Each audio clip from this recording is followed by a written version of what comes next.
Hi, Helen from crystalsandcrochet.com here. In this video tutorial I would like to show you working in front of other rounds and behind other rounds. Okay, these are two of the squares from my Rose of Avalon design, but in quite a lot of my designs I work in front and behind. Okay, so when we're working from behind we'll have what looks like an inset stitch, and the stitch will be loose on the back of the work and it will sit behind either a chain space or a stitch.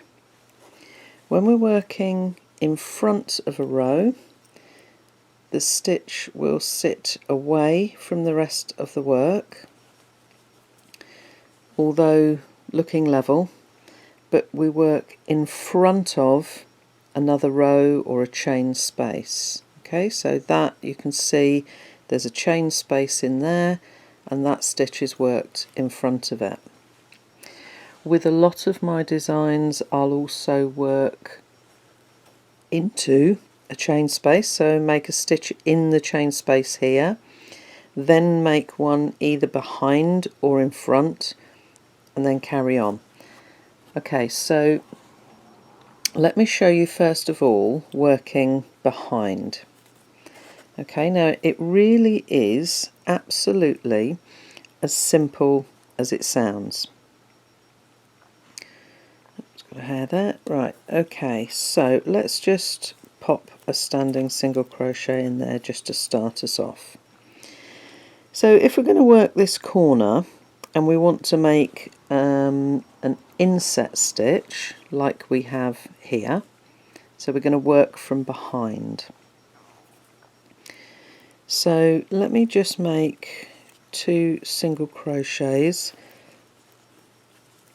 just as normal. Okay, and I'm just going to scoot those back round. Now I want to work behind this chain space and down into the one before. So if we just look at this little square, got round 1, so that is the chain space from round 1. Then this is round 2 and we're now currently working round 3. Okay, so I'm just going to make a treble crochet but from behind.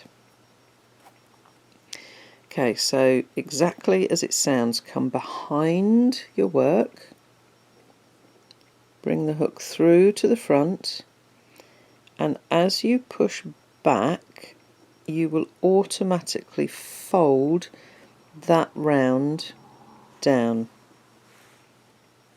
Pull up your loop and make your stitch exactly as you normally would, but you can see as I'm working this round is folded down out of the way and that stitch is being made to the back.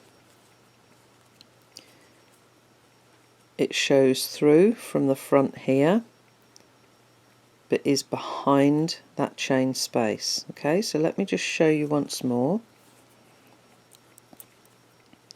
Okay, we come round behind the row that we're working on, through the front and around into that space, yarn over, pull through.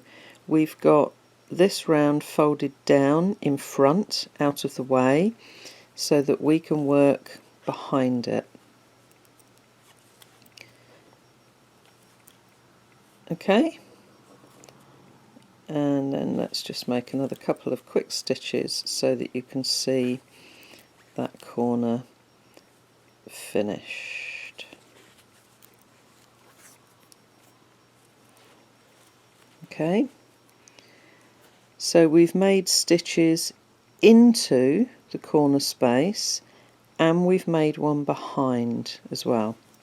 So when we're working behind we're going to fold the previous row forward so that we can go in like that.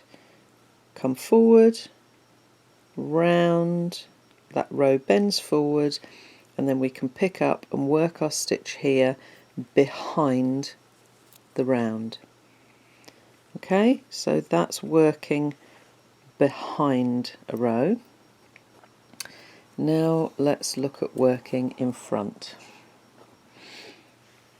Let me just get a little bit more yarn, make a quickie slipper knot. There we go. Okay. So in this instance, what I want to do is I want to work in front of these stitches and chain spaces. So if I was going to go into the magic ring and work in front of these, I would literally just go straight into the magic ring. See how that automatically folds back? So remember, when you're working from behind, your previous rows fold forward. When you're working in front, your previous rows fold back. Let's just pop a front post one round there. Okay, so literally fold it back and straight in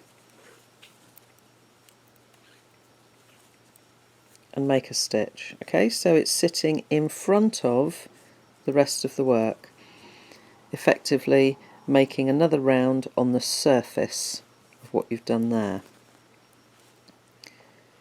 Let me just show you higher up.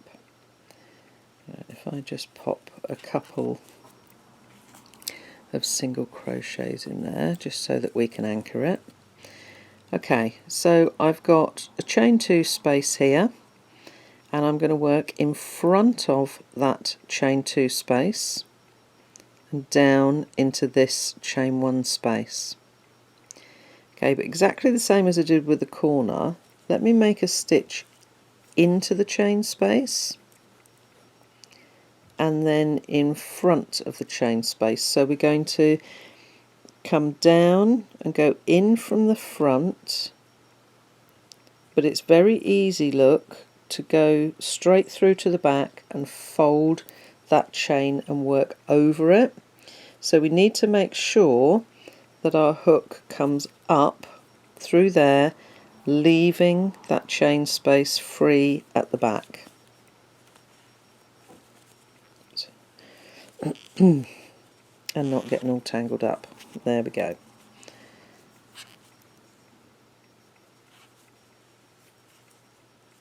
Okay, and let me pop another stitch in there. Okay, so we've got 2 stitches in the chain space, and then that one is in front of it. Okay.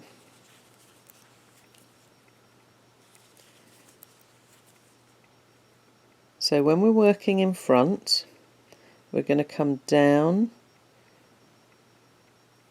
hold that bit and put your hook through, making sure that you're only over the chain space or stitch that you're working into, and that one that you're working in front of is behind your hook. Okay?